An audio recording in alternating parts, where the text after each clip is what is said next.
Ezra is so dang well built, my friends. I don't mean like physically. I don't know. Maybe he worked out. I don't have any. It doesn't speak to that at all. I just mean the story of Ezra is so well built. It's structured in a way that's really satisfying.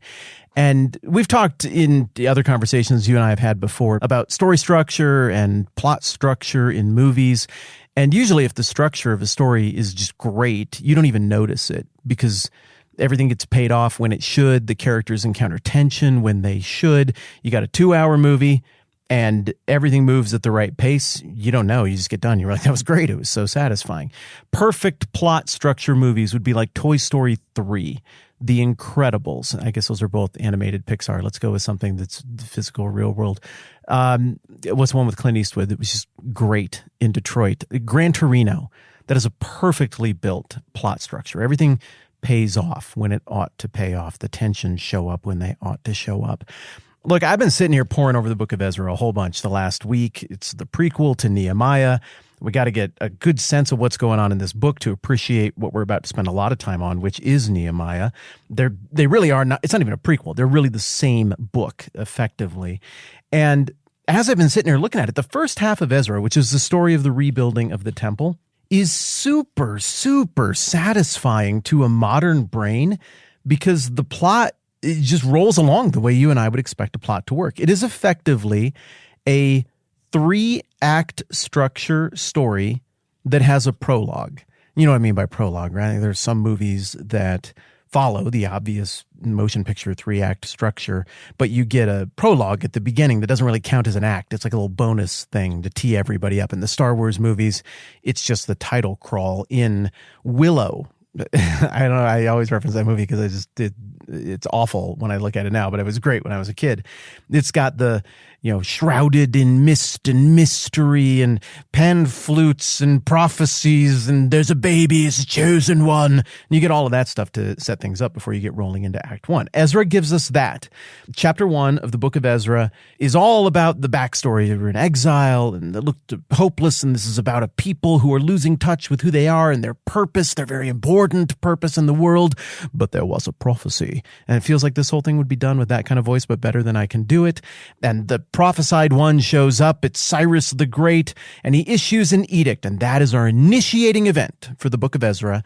And now stuff is off and running. And somewhere between the end of chapter 1 and the beginning of chapter 2, we pick up, just like we do in any 3-act structure story, with a look at the normal everyday life, the current circumstances of the main characters we're going to be following. And what are those circumstances? Well, it's Jewish people being in Persia. And now, it's the equivalent of having your mortgage get sold. Now they're under their second overlord.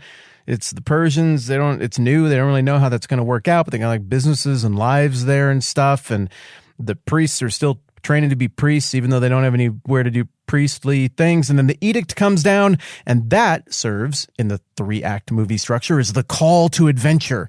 There's always a call to adventure moment somewhere between about minute 12 and minute 17. The hero always gets invited to embark on this journey, and usually they kind of balk at first, or a party who is maybe unwilling at first, they'll gather together and they will go. Well, we'll see as we get into chapter 2 here that most of the Jews did not heed the call to adventure, but a small percentage did. 40-some thousand of them decided, we're going to do this thing, and here are their names. Then as we get to the end of chapter 2, we discover that we're not going to get the detailed, hilarious buddy comedy road trip kind of thing. We're just going to get the quick travel montage, more like Indiana Jones style, where you got the red dots and the lines, and you go to different airports and stop at things and pick up some more gas, and then you go to the other thing, then you travel into the remote parts and you land, and we're back to the adventure. And of course, when you get a travel montage, you assume that everything just went great on the trip. It's normal travel. There's nothing notable there for the plot. And likewise here in Ezra, because we just skip over the trip, we assume that the trip went great, and our suspicions that it went great are confirmed here in the middle of this first act that's setting everything up when the exiles arrive in Jerusalem, starting in verse 68, and they're in great spirits, and they've got total focus as to why they're there and what they need to do. It goes like this. When they arrived at the house of the Lord in Jerusalem, and by house of the Lord here, we mean pile of rubble overgrown with weeds where the grand temple of Solomon used to be. When they arrived at the house of the Lord in Jerusalem, some of the heads of the families gave free will offerings toward the rebuilding of the house of God on its site. So even after that really long trip, they're still in a very giving mood. I don't feel that way when I travel super long and I'm in and out of airports and stuff. So there's something really special happening here. And people start imitating each other's generosity according to what they have. It says, according to their ability, they gave to the treasury for this work 61,000 drachmas of gold, 5,000 minas of silver, and 100 priestly garments. So there's funding to make this thing happen to the tune of 61,000 derricks, or I guess here they're calling it drachmas, which I don't know how much that is, but it's a lot. Actually, wait a second. I got a note down here in my Bible. Derricks or drachmas, thick gold Persian coins, each weighing 46 ounces. There is no hold up. Okay, I've got a Bible note error on my hands here. They're saying it's a 46-ounce coin. I think once a coin gets to be 46 ounces, it's not really a coin anymore. Hang on a sec. I have a derrick here. It's not gold, but I have a silver one. Hang on. I'm coming back. All right. In my right hand, I have a Persian coin from this era. This is a derrick, and I'm going to drop it on my desk right now. And you tell me if this sounds like 3 pounds worth of metal. No, it doesn't. That's not even an ounce. Hang on a second. Now I got to know, how much is a derrick? How much do these people actually donate? Search the thing. How much? Persian. Almost got it. Yeah, there we go. It's like 8 ounces. 8 ounces. No. 8 grams. Okay, so 31.1 grams in a troy ounce. So we're talking about 1/4 ounce gold coins, basically, is what we're looking at. And let's just figure out how much money that was, since we're here and we got a calculator open anyway from the other day. All right, so we got 61,000 coins, but they're 1/4 ounces. So if we want to know how many ounces there were, we're just going to divide that by 4. We got 15,250 ounces of gold that got donated. And let's just go with about $2,000 per ounce. It's about what it is now. Times 2,000. Whoa. Okay, that's 30 million bucks plus that they raised in one day with a free will offering. People went on a road trip through the desert for presumably months. And then when they got there, they were in such good spirits that they kicked in $30 million of their own money to build this thing instead of whining to the king or a governor to do it. 30 million bucks, my friends. That really tells a story about how much these people not only wanted to see a temple built, but they wanted to see it built not with imperial money if they could avoid it. They at least wanted to take as much responsibility and ownership of this thing as they possibly could with their own resources. I think that's amazing.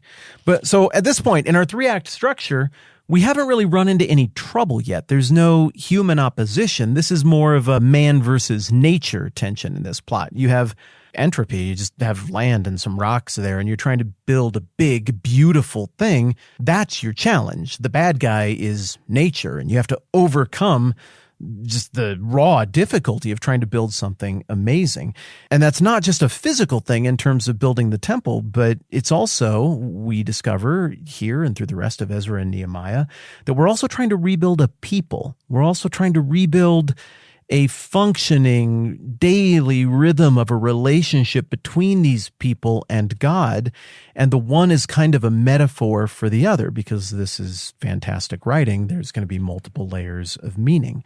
So the exiles return, and in chapter 3, we hear more about this guy Zerubbabel, who is the leader of this effort. And there's really nobody who could have come on this journey who would have lent more credibility, just more gravity in terms of his name and who he is and his pedigree than Zerubbabel. He, if there was still a monarchy here, would be the king. He's descended from David. And remember, there's still this promise hanging out there from God, an unconditional promise that he made to David way back in the day where David was like, I should build you a temple. And God was like, cool, you know what? I'm going to have one of your descendants do that. Instead, I'm going to build something for you, a royal house that's never going to go away. There's a lot of paraphrase here, but basically God makes an unconditional deal. It's like, even if you're an idiot, and David would take him up on that, even if you're an idiot, this promise is still going to last. One of your descendants is going to be the great king, the promised king, and he's going to reign on your throne forever. Then, of course, that turns out to be Jesus. And so the fact that we still have some kind of custody of that line with Zerubbabel, even after all of this exile stuff, that's really exciting. He's very, very important. And here he is showing up, and we find in the beginning of chapter 3 that he's got his head screwed on straight, and his first priority is let's get going with the burnt offerings and everything else, so he has an altar built first.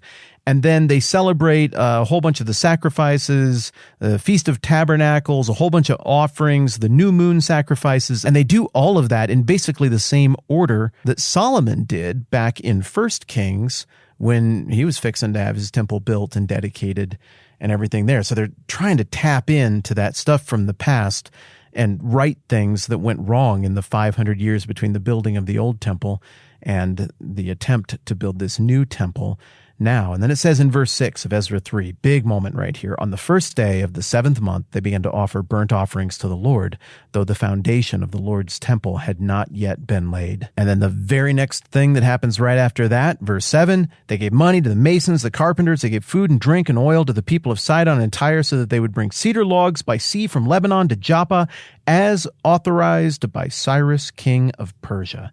And they get cracking on things, and they build throughout the rest of chapter 3, all the way up to the point where they've got the foundations in place, and now it's time to dedicate the foundation of the temple. And this is maybe where we run into the first meaningful speed bump, the first change up in terms of the emotional beats of this story. It happens at the dedication of the foundation of the temple at the end of Ezra 3, and at the point that I guess maybe we could say is getting toward the end of Act 1. And so we'll pick up with the end of Act 1, beginning of Act 2 in this well put together story next time around. I'm Matt. This is the 10-Minute Bible Hour podcast. Let's do this again soon.